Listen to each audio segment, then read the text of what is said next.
오늘은 본교회에서 또 저의 선배 목사로서 사역을 하시고 또 지금은 담임 목사로서 교회를 섬기시고 계시는 우리 김영호 목사님 모셔서 하나님의 은혜로라라는 말씀으로 전해주실 때 하나님의 음성으로 들으시길 바랍니다.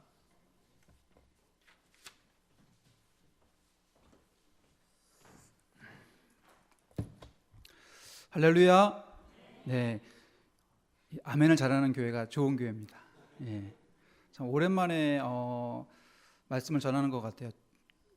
이제 사임하고 처음이죠, 그죠? 예, 오늘 또 말씀을 통해서 제가 어떻게 또 그동안 지냈는지 또 궁금하신 분들도 계시고, 오늘 보니까 또 처음 뵙는 분도 많이 계시는 것 같아요. 저분이 누군가 하시는 분도 계시는데, 제가 2011년도에 사임을 했어요. 2011년도에 사임을 하고 이제 그 후에 이제 개척을 해서 이제 교회 사역을 하고 있습니다. 경기도 성남에서 하고 있으니까 한 번씩 이렇게 오실 때마다 혹시 지나가실 계시면 한 번씩 들려주시면은 제가 점심 사도록 하겠습니다.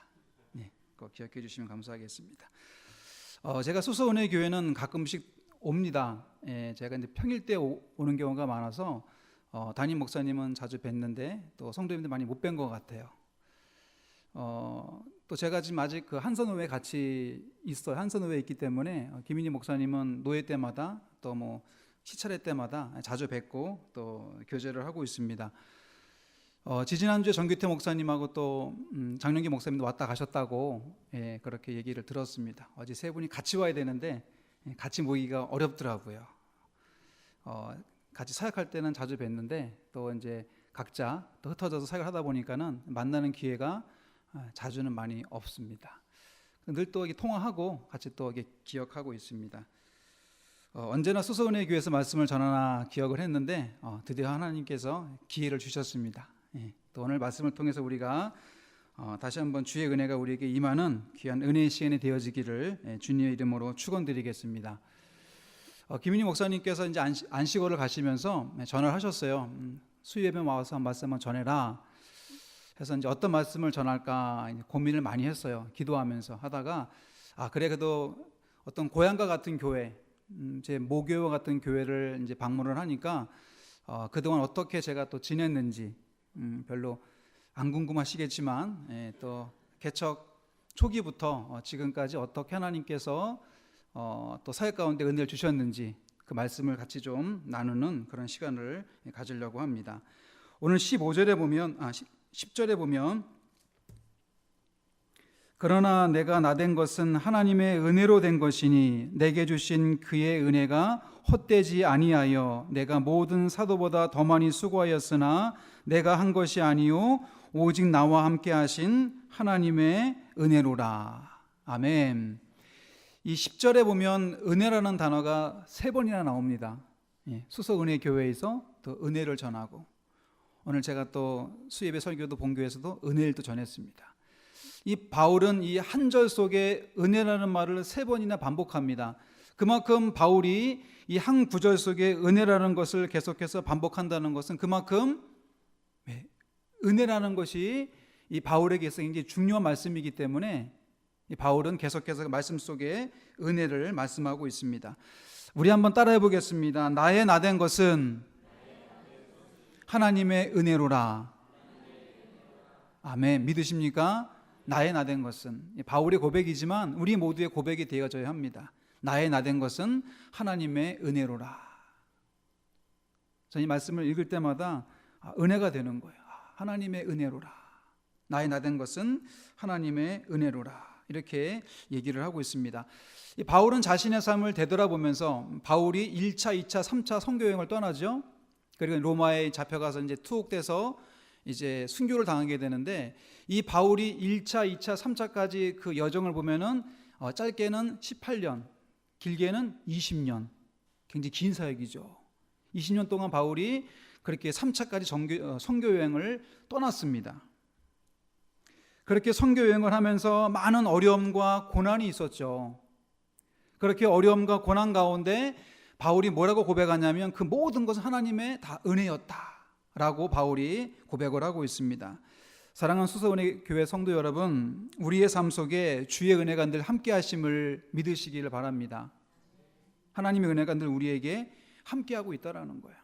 매 순간마다, 우리가 숨쉬는 순간마다, 오늘도 우리가 주님의 자리에 나와서 예배드릴 수 있다는 것, 주의 은혜입니다. 주의 은혜예요. 사실 우리가 하나님 앞에 나와서 예배드리고 싶어도 나오지 못하는 분이 많이 있습니다. 저희 교회에 한 77 되신 집사님이 한 분 계시는데 어느 날부터 이제 교회를 이제 못 나오시는 거예요. 이제 허리가 많이 아프셔가지고 계속 이제 누워 계시는 겁니다. 그래가지고 한 교회 못 나오신 지가 한 4개월 되셨어요. 그러다가 이제 못 일어나시는 거예요. 아예 못 일어나셔가지고 이제 자녀와 함께 요양원으로 가셨습니다. 요즘은 전화를 잘 안 하세요. 그래서 제가 전화를 걸어서 집사님, 요즘 왜 전화 안 하세요? 그러면은 이게 잘 안 눌러진다는 거예요, 버튼이. 그래서 참 우리가 하나님 앞에 나와서 예배 드린다는 것도요, 하나님께서 허락하지 아니하면 예배 드릴 수 없다라는 거예요. 나된 것은 하나님의 은혜로라. 우리가 이 은혜가 우리의 삶 속에 한 번도 떠난 적이 없다라는 것. 우리는 은혜를 참 잘 잊어버리고 사는 것 같아요. 하나님의 은혜가 늘 우리의 삶 속에 늘 매 순간마다 함께하고 있음에도 불구하고 우리는 그 은혜를 잘 잊지를 못해요. 잘 기억하지 못할 때가 많이 있다라는 겁니다. 그러나 하나님의 은혜는 우리의 삶 속에, 우리의 인생 가운데 한 번도 떠난 적이 없다라는 겁니다. 믿으십니까?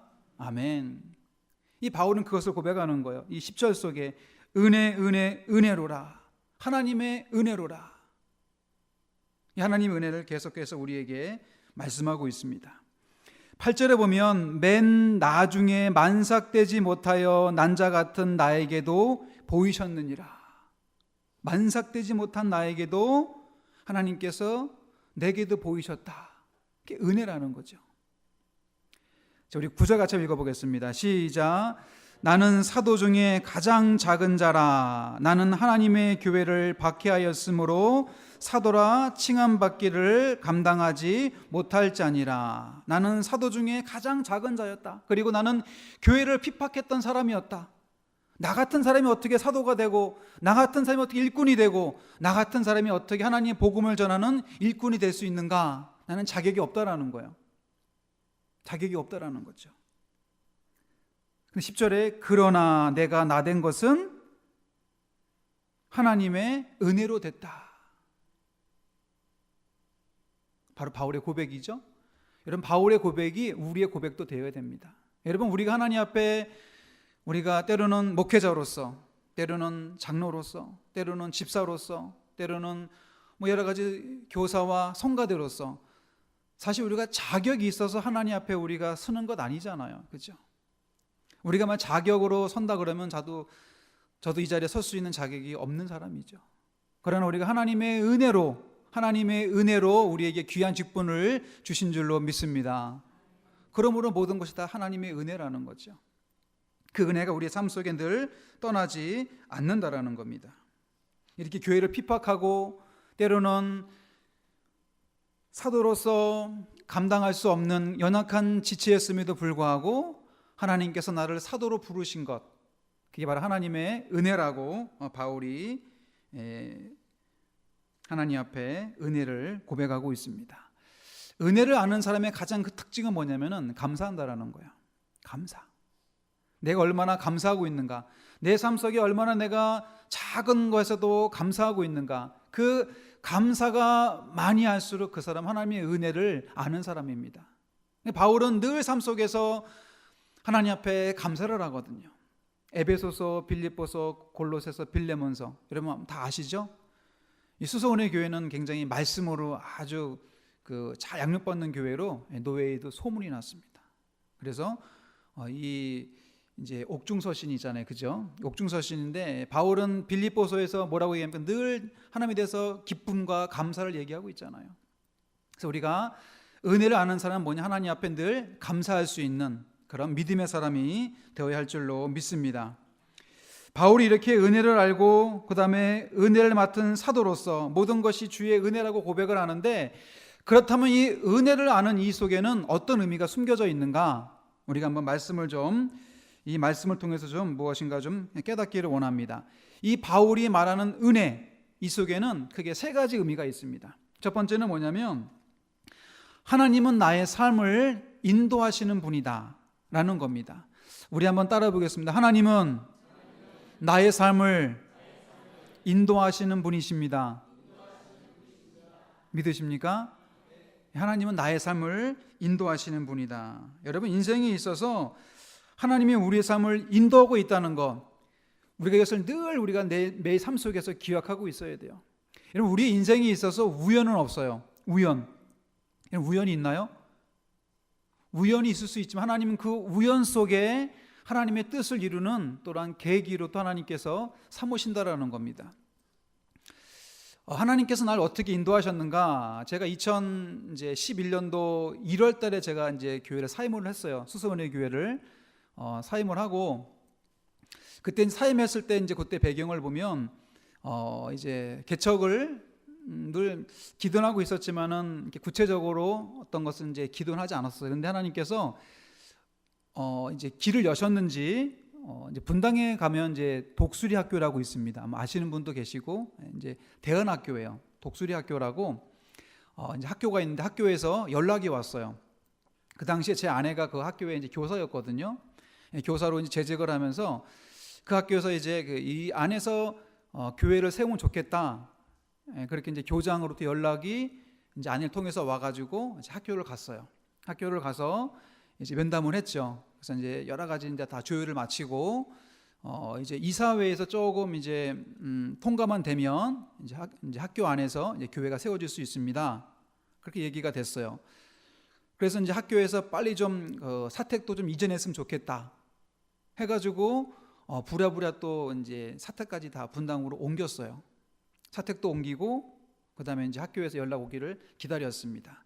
그때 한 3월 정도 된 것 같아요, 이제. 그래서 이제 대개미도 다 전학을 시키고, 그래서 학교에서 이제 이사회 모임이 좀 늦어지는 관계로 좀 기다려 보시라고. 근데 잘 이사회가 소집이 잘 안 되는 거예요. 소집이 안 돼가지고 그것이 여름을 지나서 한 9월까지 가게 된 거예요. 학교에서는 금방 된다고 얘기를 했는데 이사회 모임이 늦어지다 보니까는 한 9월까지 계속해서 이제 딜레이가 되는 거예요. 제 마음이 어떻겠습니까? 학교에서 빨리 오라고 해서 그쪽으로 갔는데 이거 잘 지연이 되고 잘 안 되는 거예요. 그렇게 되다가 한 10월 달쯤에 이제 결정이 났어요. 안 되는 거로. 개척이 안 되는 거로 결정이 난 거예요. 그러니까 저는 교회도 사임을 했죠. 그죠? 교회도 사임을 해서 사역지도 없고, 분당으로 갔는데 거기 있을 이유도 없고, 그 당시 제가 또 교회 이름을 분당 꿈의 교회라고 생각을 하고 있었어요. 꿈처럼 날아갔습니다. 개척이 날아갔어요. 꿈처럼 완전. 그래가지고 하나님 이게 뭡니까? 하나님께서 이렇게 사인을 통해서 그쪽으로 또 가게 됐는데 하나님이 길을 막으시는지, 하여튼 개척이 그쪽에서 안 된 거예요. 그래서 이제 또 이제 개척 준비를 또 이렇게 기도하면서 하나님께 또 은혜를 구했죠. 그러다가 그 용인에 가면 기흥구청이라고 있습니다. 기흥구청. 그쪽으로 어떻게 연결이 돼가지고 이제 그쪽에서 한 이 정도 사이즈 되는 교회가 이제 다른 교회와 합병이 되면서 나가면서 그 교회를 이제 얻게 되었어요. 그래서 목사님하고 이제 일단 구두 계약을 했어요. 혹시 만약에 양쪽에서 어느 쪽에서 계약을 파기하든지 위약금은 없는 거로 하자. 혹시 또 주의를 모르니까. 이제 그렇게 해서 한 2주 정도에서 3주 정도 이제 목사님하고 조율을 해서 이제 결정이 됐어요. 해가지고 내일이 잔금을 치르는 날이에요. 제가 이제 월요일 날 잔금을 치르려고 했는데 주일날 밤에 연락이 온 겁니다. 계약을 할 수 없다라는 거예요. 그래가 두 번째 계약이 또 파기가 된 거예요. 그래서 제가 그땐 마음이 무너지는 거예요. 하나님, 교회도 사임을하게 이제 하시고 분당에서도 개척이 안 되고 그다음에 이제 용인까지 간데도 개척이 안 되는 거예요. 그래서 제가 중간에 안 되겠다, 한번 제가 부교육자를 한번 더 해야겠다. 사실 그런 마음도 있었어요, 제가. 그래가지고 제가 부교육자 원서도 한번 놓았습니다. 놓았는데 잘 안 됐어요. 제가 충현교회를 넣었는데 이제 면접을 제가 보러 갔어요. 그 시기에 충현교회 이제 사역 공고가 났더라고요. 그래서 이제 서류가 통과돼가지고 이렇게 이제 면접을 보게 되었는데 면접에서 제가 떨어졌어요. 그러니까 이제 그 당시에 좀 충현교회가 좀 문제가 좀 있었잖아요. 그래서 이제 보통 이제 질문하는 게 뭘 물어보냐면 어떤 이제 사역에 대해서 물어보는 것이 아니라 이제 만약에 교회가 문제가 생기면 누구 편에 서겠습니까? 그러니까 담임 목사님 편에 서겠습니까? 아니면은 성도들 편에 서겠습니까? 그 당시에 담임 목사님 문제가 많았었거든요. 그래서 저는 성도 편에 서겠습니다. 그때 연락이 안 오더라고요. 그렇게 이제 마음이 굉장히 좀 아픈 가운데 이제 성남 쪽에 이제 어떻게 또 기도하면서 하다가 또 사역지는 아니고 이제 개척 장소가 또 하나 이제 나게 되었어요. 거기 이제 교회가 부흥해서 나가면서 이제 모든 시설을 다 놓고 가는 이제 그런 교회였었어요. 몸만 들어오면 바로 시작할 수 있는 그런 교회가 이제 사역지가 나게 된 거예요. 그래서 목사님한테 목사님 그러면 한 3일 정도만 기회를 주시면 제가 기도해보고 결정하겠습니다. 해서 제가 3일 기도를 하고 이제 그 교회에서 이제 개척을 시작을 해야겠다 해가지고 그 교회를 제가 갔어요. 그때 목사님이 하루 전에 다른 분에게 교회를 넘겼다는 거예요. 계약을 했다는 다른 분한테. 그래서 야 하나님 뭡니까? 이거 뭐 갈 데가 없는 거예요. 분당도 아니고 용인도 아니고 성남도 아니고 제가 굉장히 마음이 상심이 많이 된 거예요. 하나님 도대체 하나님께 사역자를 부르셨는데 왜 이 사역자를 안 주십니까? 어떻게 하면 좋습니까? 그렇게 조금 이제 텀이 있었어요. 그러니까 지금 이 모든 게 벌써 1년 반 정도 지나가는 그런 시간이잖아요. 그죠? 제가 2011년도 1월에 사임을 하고 그 다음에 2012년도 6월에 제가 그 7월에 개척을 했으니까 1년 반 동안 공백이 계속 이런 게 제가 다니게 된 거 이런 식으로요. 그러다가 이제 지금 있는 장소를 제가 이제 상가를 보게 된 거예요. 근데 지금 보고 있는 상가가 바로 저희 집 앞에 있는 상가입니다. 놀라운 것은요, 이 상가가 제가 독수리학교 갈 때 그때 이 자리가 났어요. 교회 상가가요. 상가가 났는데 그 당시에 이제 거기가 학원 자리였거든요. 제가 있는 교회가요. 학원 자리였는데 간판이 있으니까 저는 거기가 이제 이렇게 상가가 났는지는 몰랐어요. 계속 돈 것도 다른 데로요. 그러다가 이제 제가 이제 부동산에서 연락을 한 거죠. 여기 지금 제가 상가를 좀 이제 교회를 여기서 개척을 하고 싶은데 좀 집주인에게 연락 좀 해달라고. 그랬더니 부동산에 뭐라 그러냐면 이 집주인이 좀 이상하다고. 왜요? 그랬더니 그동안 이 상가에서 그 자리를 달라고 한 5번인가 6번인가 이제 다른 데서 온 거예요. 뭐 교회는 아닌데도 뭐 사무실 이런 데서 뭐 다른 이제 용도로 쓰려고. 근데 집주인이 싫다 그랬더라는 거예요. 그래서 자기는 부동산 이해가 안 된다는 거예요. 왜 저렇게 1년 동안 교회를 상가를 벼놓는지 임대를 받으면 되는데 왜 벼놓는지를 모르겠다고 그렇게 얘기를 하시더라고요. 그래서 그 연락 한번 해보시라고 그랬더니 거기 건물 주인이 불교 신자라서 교회를 싫어한다고. 그리고 오래전에 저희가 5층 건물에 5층이거든요. 근데 옛날에 한 10년 전에 그 3층에 교회가 있었어요. 근데 그 교회에서 불을 냈거든요. 네. 그래가지고 교회에 대한 이미지가 안 좋기 때문에 아마 그분이 교회는 안 될 겁니다. 그래도 한번 해보시라고. 그래가지고 그날 밤에 전화를 건 거예요. 이 부동산에서. 그랬더니 집주인이 바로 계약을 하겠다는 거예요. 그리고 월세 10만 원 깎아주겠다는 거예요.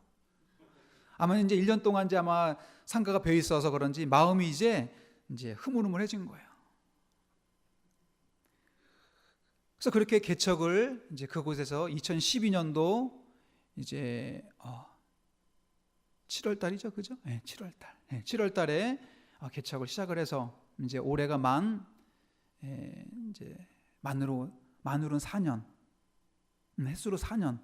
올해 벌써 4년 차가 되었습니다. 참 시간이 굉장히 빠르게 지나갑니다. 제가 이렇게 이제 교회 개척을 되는 여정들을 보면서 제가 그랬잖아요. 분당에서도 안 됐고, 용인에서도 안 됐고, 성남에서도 안 됐고, 지금 네 번째도 제가 됐다고 말씀을 드렸잖아요. 근데 지난 시간들을 다 훑어보면 제가 계약을 파기한 적은 한 번도 없어요. 기가 막히게 마지막에 다 틀어지는 겁니다. 기가 막히게. 마치 하나님께서 막으시는 것처럼 마지막에 다 틀어지는 거예요. 제가 개척에 대한 걸 뭘 느끼냐면, 하나님께서 개척하는 장소도요, 하나님께서 인도하시는 거예요.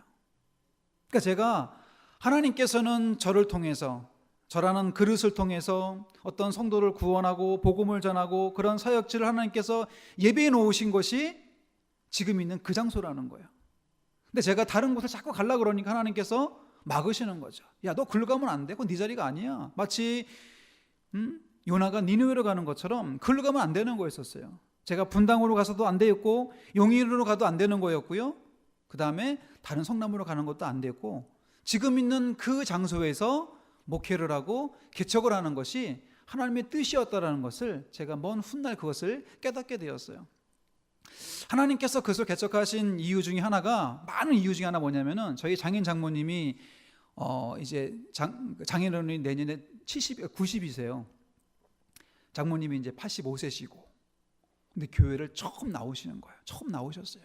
그러니까 제 아내가 그 사역을 할 때, 그 저희 처갓집이 그 일남오녀예요.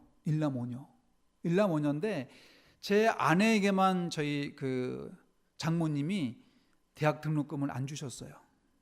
너는 교회 다니니까 너는 안 준다는 거예요.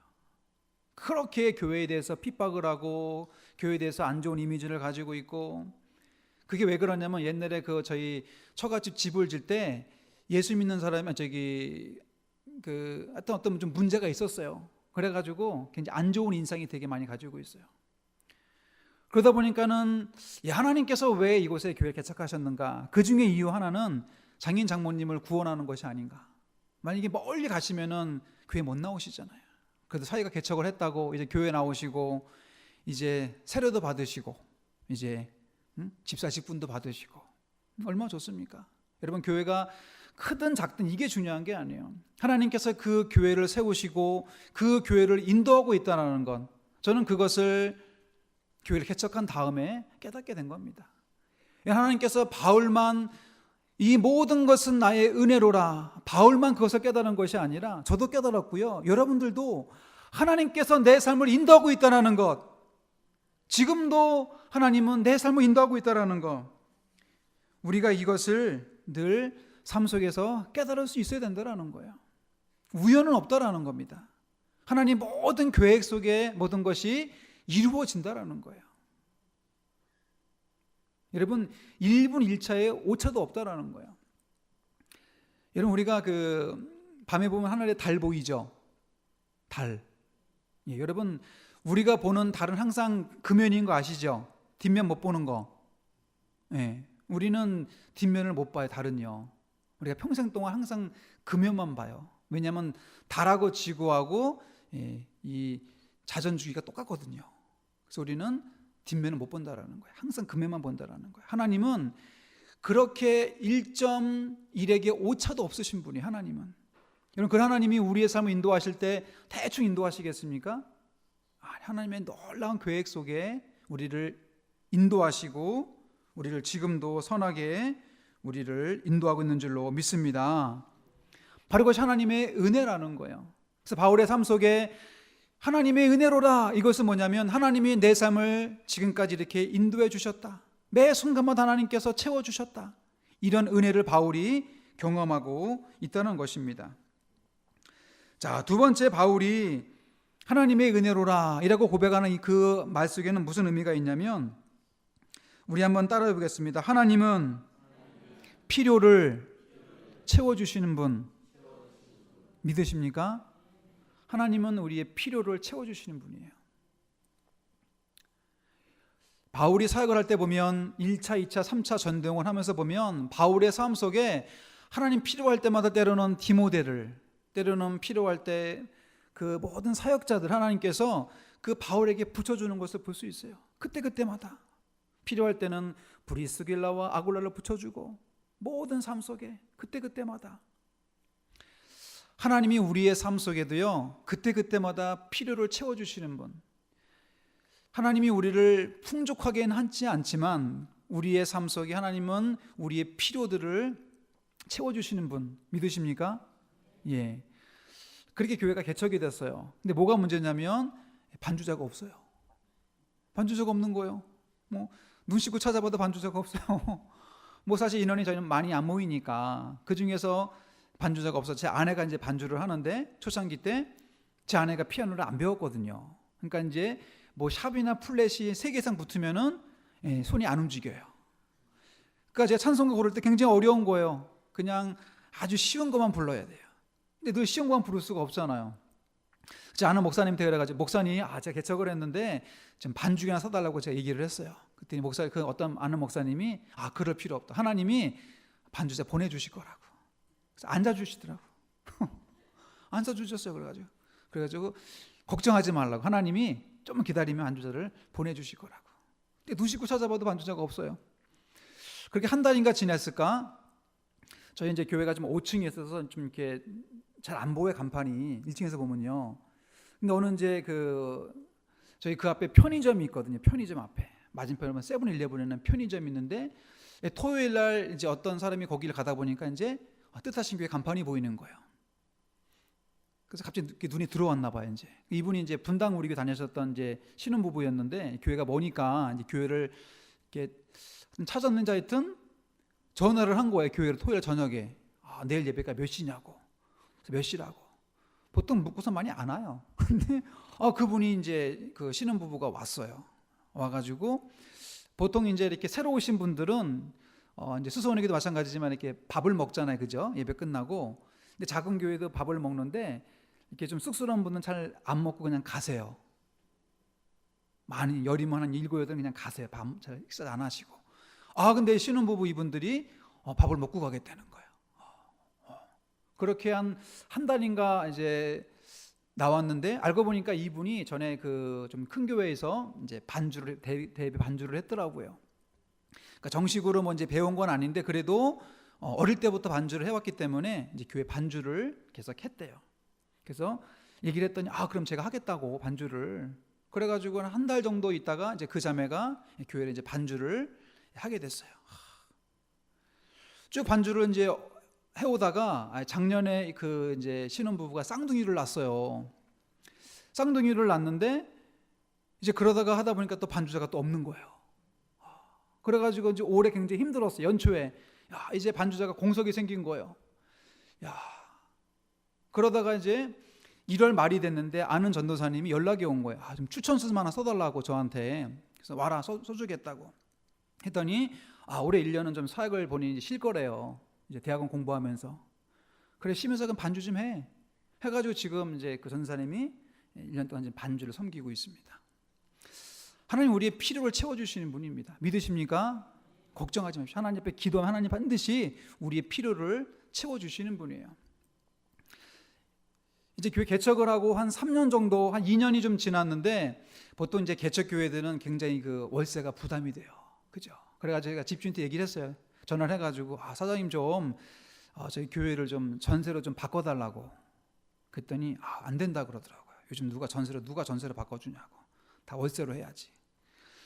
그래서 이제 한번 얘기했더니 안 되더라고요. 월세로 전세를 안 바꿔준다는 거야. 그래서 제가 이제 계약을 한 3개월 남겨놓고 보통 상가는 3년 계약을 하니까 3개월 전에 다시 연락을 했어요. 그랬더니 그 사모님한테 제가 전화를 했더니 한번 생각해 보겠다라는 거예요. 어쩌면 안 된다 그러더니 생각해 보겠다라는 거예요. 그래서 이제 알아본 거예요. 저희 교회가 이제 그 전세로 바꾸면 이제 얼마인지 보증금이 얼마인지 알아봤더니 한 1억 3천 정도가 된대요. 우린 지금 보증금 2천이 있는데 어떡하라고. 그러면 사실 이제 전세가 돼도 문제인 거예요. 이제요. 그 금액을 어떻게 구해요? 그랬더니 이제 그러는 거예요. 교회가 무슨 돈이 있겠느냐. 그래서 저보고 얼마면 되겠냐고 되물어보는 거예요. 전세를 얼마면 가능하겠냐고. 그래서 제가 고민이 되는 거죠. 만약에 뭐 3천 그러면은 안 해주겠죠, 그죠? 그렇다고 뭐 1억 그러면 또 부담이 되는 거예요. 그래서 제가 7천을 얘기했어요. 중간에 딱 애매하게. 그럼 5천만 구하면 됐잖아요, 그죠? 2천이 있으니까. 그래서 7천에 해주겠다라는 거예요. 그 불교 신자가. 그 두 분은 지금 그 절에 다 사당을 다 부모님 위패를 다 모실 정도로요. 아주 굉장히 열성분자예요. 불교에. 그런 분이 교회에 해주겠다는 거야. 이제 5천만 구하면 돼요. 그죠? 5천만 구하면 되는데 이 구하는 길이 굉장히 험난합니다. 제가 은행도 가봐서 대출 받으려고 그랬는데 대출이 안 돼요. 목회자는 대출이 안 된다네요. 이게 뭐 저기 담보도 안 되고요. 쉽지 않더라고요. 제 아는 목사님 찾아갔는데도 잘 되지도 않고. 그러다가 저희 이제 장인 그 장모님께서 집을 담보로 해서 해주시겠다라는 거예요. 그래가지고 그거를 가지고 은행을 갔는데 5천이 안 되는 거예요. 맡겨도. 왜냐면 5천이 안 되면 안 되는 거잖아요. 그죠? 4천밖에 안 된다는 거예요. 큰일이죠. 그죠? 천이 부족하잖아요. 그런데 한 달이 지나도 그 은행에서 연락이 없는 거예요. 전화를 했더니 너무 업무가 바빠가지고 이 업무를 다른 데로 이관했다라는 거예요. 다른 지점으로. 그런데 그게 하나님의 뜻이었던 거예요. 여기서는 안 되는데 거기서는 되는 거예요. 5천이. 예. 그래서 일사천리로 이제 진행이 돼가지고 뭐 계속 전세는 아니고 저희가 아시겠지만 지금 성남 지역이 지금 재개발과 재건축이 지금 굉장히 지금 막 활발하게 일어나고 있어요. 저희 교회 맞은편이 아파트인데 아파트가 지금 2,400세대거든요. 지금 12월 말까지 다 비워줘야 돼요. 지금 1,000세대가 나갔거든요. 그리고 이제 교회 뒤편이 주택가예요. 거기도 한 3,000세대 되는데 내년에 다 이주해요. 그럼 내년엔 다 없어지거든요. 그래서 이거 다시 입주할 때까지는 해주겠다. 그래서 지금 저희가 이제 1층부터 5층까지가 다 있는데 저희 교회만 전세로 있습니다. 예. 다른 층에는 얘기하지 말라고. 그래서 누가 물어보면은 월세로 있다고 그렇게 얘기하라고. 지금 하나님의 은혜로 하나님이 그만큼 딱 채워주시는 거예요. 하나님이 더 주시지도 않고 덜 주시지도 않고 딱 필요한 만큼만 채워주시더라고요. 제가 이제 개척을 할 때 이제 보통 이제 개척을 할 때는 이제 이렇게 인테리어를 꾸미잖아요, 그죠? 제가 다 외상으로 했어요. 믿음 좋잖아요, 그죠? 다 외상으로 하나님이 채워주실 것을 믿고 제가 그거 다 외상으로 했어요. 이거 다 외상으로. 예. 몇몇 또 이게 많이 도와주셨는데 하여튼 나머지 부분을 제가 다 외상으로 하고 제가 한 달 뒤에 드리겠습니다. 걱정하지 마십시오. 한 달 뒤에 딱 현금으로 딱 드리겠습니다. 했는데 개척 예비를 드리고 딱 하나님께서 딱 그만큼 주시더라고요. 덜도 많고 딱 그만큼 필요한 만큼. 하나님은 우리의 필요를 다 아시는 분이십니다. 하나님 앞에 기도하시기 바라요. 하나님의 은혜는 우리에게 늘 언제나 풍성히 임할 뿐만 아니라 우리의 필요를 그때그때마다 채워주시는 분. 저는 그분이 하나님의 은혜인 것을 우리가 믿으시기를 바랍니다. 하나님의 은혜라는 거예요. 이건 바울만 하나님의 은혜를 우리가 아는 것이 아니라 우리의 삶 속에도 하나님의 은혜는 늘 임하고 있다는 겁니다. 로마서 12장 13절에 보면 성도들의 쓸 것을 공급하며, 누가 공급해요? 하나님께서 공급하시는 거예요. 우리의 삶 속에 하나님께서 공급해 주시는 겁니다. 걱정하지 마십시오. 뭐가 걱정입니까? 우리의 삶 하나님께서 늘 채워주신다라는 거, 우리가 그걸 꼭 믿으시기를 바라겠습니다. 마지막 세 번째, 이 바울이 은혜라고 얘기하는 거, 이 속에 무슨 의미가 있느냐? 따라해 보겠습니다. 끝까지 책임져 주시는 분. 누가? 하나님이. 하나님 우리의 삶을 인도해 주시고 중간에 필요한 것을 채워 주시고 그 다음에 우리 끝까지 우리를 인도해 주시는 분. 믿으십니까? 하나님은 우리의 삶을 중간에 포기하는 경우가 없어요. 끝까지 우리를 인도해 주시는 겁니다. 때로는 목회할 때 힘들죠. 그죠? 요즘 개척교회 다 어렵다 그러잖아요. 그죠? 요즘 선교만큼 어렵다는 것이 사실 개척교회거든요. 하나님이 또 필요를 채워줄 뿐만 아니라 하나님께서 세우신 그 교회, 수서은혜 교회뿐만 아니라 이 땅의 모든 교회, 또 모든 인생, 우리의 모든 자녀 걱정하시지 마시기 바랍니다. 하나님께서 다 채워주세요. 끝까지 인도해 주십니다. 우리가 그런 은혜가 없다 그러면 우리는 살아갈 수가 없는 거죠. 사도 바울이 1차, 2차, 3차 전도여행을 마치고 이제 로마로 갑니다.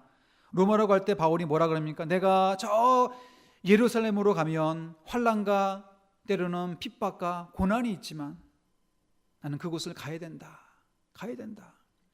하나님께서 그와 함께 하심을 믿었기 때문에 바울은 어디든지 갈 수 있는 거예요. 우리의 삶 속에 하나님이 인도하고 있음을 믿으시기를 바랍니다. 이런 목욕탕에 가면 이렇게 그 카운터에 써 있는 글귀가 뭐냐면은 기중품은 어떻게 하라 그래요? 네, 카운터에 맡기라고. 분실하면 책임지지 않는다 그러죠. 우리의 인생 주께 맡기기 바랍니다.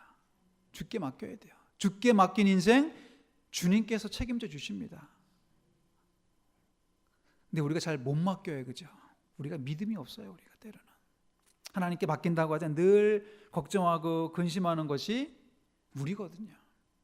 우리 이 시간 하나님 앞에 모든 걸 다 맡길 때 하나님께서 우리를 선하게 인도해 줄 뿐만 아니라 필요를 채워주시고 우리의 삶을 끝까지 인도할 줄로 믿습니다. 베드로전서 5장 7절에 보면 너희 염려를 다 주께 맡기라. 이는 그가 너희를 돌보심이라. 돌보심이라.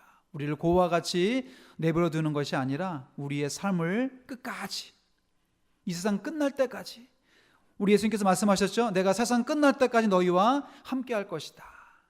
여러분, 그 은혜는 예수 그리스도를 믿는 모든 사람들에게 다 임하는 하나님의 은혜입니다.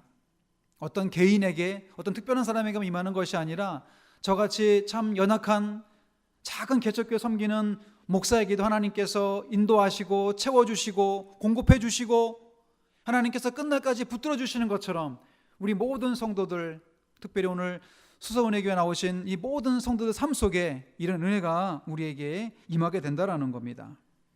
그래서 우리의 교회, 우리의 자녀, 우리의 인생, 우리 하나님께서 책임져 준다라는 것, 그것을 믿고 우리가 나아갈 때 하나님의 은혜가 여러분 삶 속에, 또 우리 수서은혜교회 위에, 여러분의 가정과 여러분의 자녀 위에 선한 그 은혜가 늘 임하시기를 주님의 이름으로 축원드리겠습니다.